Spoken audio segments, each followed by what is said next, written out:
नमस्कार। इस वक्त मौजूद है मुंबई के ईशान्य मुंबई इलाके में, जहां पे बहुजन समाज पार्टी ने जो ईशान्य मुंबई के लोकसभा उम्मीदवार हैं नंदेश विठल उर्फ उनको यहां से उतारा है। ईशान्य मुंबई से जहां बीएसपी के 3 कप्तान दलित, ओबीसी और मुसलमान, इस तरीके का नारा है। आप देख सकते हैं किस तरीके से जो कैंडिडेट है यहाँ के जो लोकसभा उम्मीदवार है वो हमारे साथ मौजूद है। अपने कार्यालय के उद्घाटन के मौके पर यहाँ पे आज कार्यालय का उद्घाटन हुआ है। उसी के बीच में वो यहाँ पे हमारे साथ बात करेंगे। हम जानेंगे क्या उनकी सोच है और इस चुनाव को लेकर वो क्या कहना चाहेंगे। चुनाव किस तरीके का, आज ये देश का चुनाव है, संविधान को बचाने का चुनाव है कहीं ना कहीं, इसीलिए आज हमारे साथ हम बात करते हैं।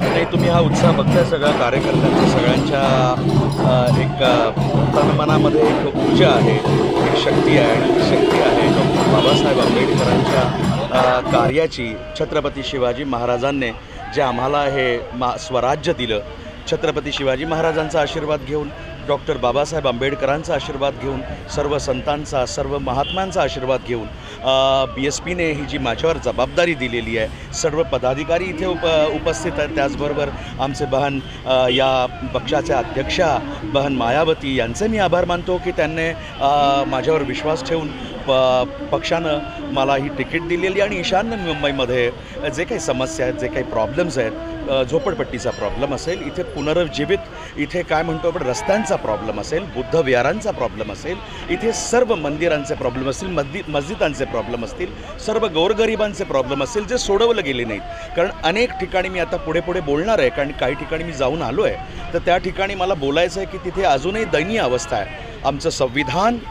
कुठेतरी पुन्हा एकदा बळकट करण्याची गरज आहे, कारण या सगळ्यांमुळे कुठेतरी अवस्था थोडी डगमगीत झाल्यासारखी वाटते।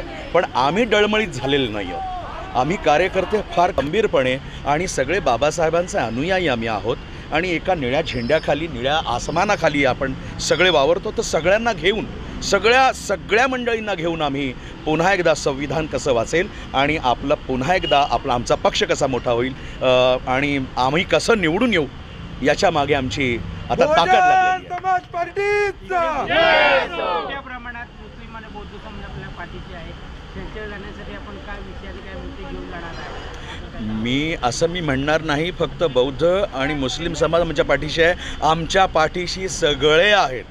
कारण बाबासाहेबाचं संविधान हे काय फक्त आमच्यासाठी नव्हतं, हे सगळ्या भारतासाठी आहे। आणि भारतातली राहणारी, महाराष्ट्रात राहणारी आणि महाराष्ट्रातल्या या मुंबईत राहणारी गुजराती, मारवाडी, पंजाबी सगळे आम्हाला मत करणार आहेत। याच्याबद्दल मला निर्विवाद, मला काहीही वाटत नाही। मी अगदी मन मोकळेपणाने सांगतो की सगळे वोट करणार आहेत। लेकिन जिस तरह मोदी जी का नारा था कि देश में अगर उनकी बहुमत सरकार आती है तो संविधान को बदल दिया जाएगा, मनुस्मृति को लागू किया जाएगा। बघू आपण, आम्ही इतकी मोठी ताकद आहे, मला नाही वाटत बाबासाहेबांचं संविधान बदलणार आहे आणि बदलू शकणार आहे। कारण इतक्या मेहनतीनं आणि इतक्या विचारानं, इतक्या आपलं संविधान फक्त महाराष्ट्रात, भारतात नव्हे तर भारताबाहेरचे लोक त्या संविधानाच्या वर आपली रचना करतायत, म्हणजे संविधान किती मोठं आहे। मग संविधान खोडू कसं कोणी शकतं? कोणी खोडणार नाही आणि कोणाची ताकदही होणार नाही। 400 पार का नारा दे रही है, क्या कहेंगे? अच्छी बात है। हम भी चुन के आएंगे, हम भी बोल सकते हैं हम भी 400 के पार जाएंगे। महाराष्ट्र ही नहीं तो पूरे भारत में हमारे भी BSP की अनेक लोग खड़े हैं, तो हम भी वही नारा देते हैं। देने दो उनको नारा, अच्छी बात है, मगर हम भी चुन के आएंगे, ये हमें विश्वास है। जय महाराष्ट्र, नमस्कार। मैं नंदेश विठल उर्फ और मैं ईशान्य पूर्व मुंबई से मैं खड़ा हूँ BSP की तरफ से। निशानी हमारी हाथी है और हाथी को ना भूलें, हाथी के सामने आप बटन दबाएं और BSP को और हमारे इस चिन्ह को चुनाव में चुन के लाए, और वो भी बहुत तादाद के मतों से। बहुत बहुत शुक्रिया। बहन मायावतीजींनी ईशान्य मुंबईमधून जो आपल्याला उमेदवार दिलेला आहे, काय सांगाल त्याबद्दल? काय प्रतिक्रिया आहे? आणि एक महिला वर्ग तुमच्याबरोबर आहे, काय प्रतिक्रिया असेल? हे नक्कीच आनंदाचा दिवस आहे आणि आम्हाला खूप बरं वाटतं आहे की आम्हाला त्या प्रतिनिधी होण्याचा एक छोटासा का होईना आम्ही एक हातभार लावू शकतो. आणि मी नंदेश आणि BSP या पूर्ण परिवाराला ऑल द बेस्ट म्हणेन आणि नक्कीच विजयी करा ही तुम्हा सगळ्यांना विनंती करते. धन्यवाद. वा. ईशान्य मुंबईमधून नंदेश बाबांची उमेदवारी हे दिलेलं आहे. आज प्रचार कार्यालयाचं उद्घाटन झालं. काय सांगाल, त्याची तयारी BSPची आहे ते आणि हा उमेदवार येण्यासाठी आपली काय तयारी आहे? कसं आहे, आमचे जे विरोधक आहे पूर्णपणे नंदेश भाऊला घाबरलेले आहे आणि ते अशा प्रकारे घाबरलेले आहे की कदाचित त्यांना असं वाटतं की नंदेश भाऊ उभा राहिल्यामध्ये बहुजन समाजाचे पूर्ण मतं इकडं फिरतील म्हणून ते घाबरलेले आहे.